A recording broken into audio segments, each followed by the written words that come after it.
जय सिया राम। जय जय सिया राम। विद्वान सर्वत्र पूज्यते। विद्वान सभी जगह पूजे जाते हैं। शांति से बैठो और शांति से बैठ के बात सुनो। आधा अधूरा बात सुनकर आधा अधूरा ज्ञान लेकर नहीं भटकना चाहिए। समझो, पूरी बात समझो, इसके बाद में सब कुछ समझ में आ जाएगा।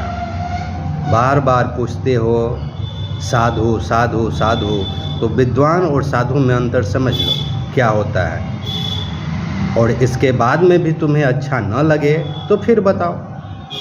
विद्वान सर्वत्र पूज्यते। विद्वान सभी जगह पूजे जाते हैं, परंतु वह तुम्हारा कल्याण करेंगे कि नहीं, इसमें संशय है।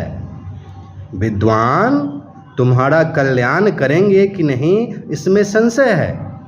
लेकिन साधु हमेशा तुम्हारा कल्याण ही करेगा, क्योंकि साधु के पास में भक्ति होती है, साधु के पास में श्रद्धा होता है।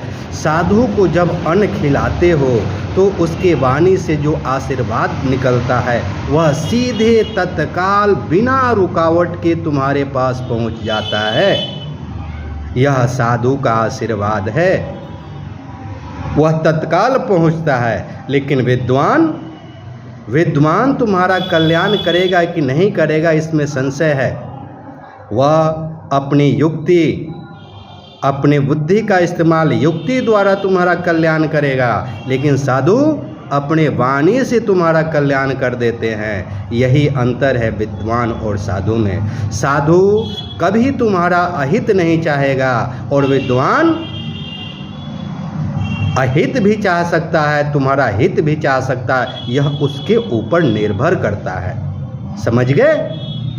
साधु कभी अहित नहीं करता है, क्योंकि उसके पास में कोई विद्वता नहीं होती है। उसके पास में सिर्फ भगवान का नाम होता है, श्रद्धा होता है, श्रद्धा भक्ति होता है। तो भक्ति कभी अहित नहीं करता।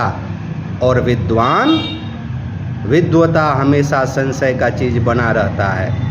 इसलिए अब तय तुमको करना है कि विद्वान श्रेष्ठ है या साधु श्रेष्ठ है। साधु की जब साधुता जागती है तो वहाँ विद्वान की विद्वता भी फेल हो जाती है।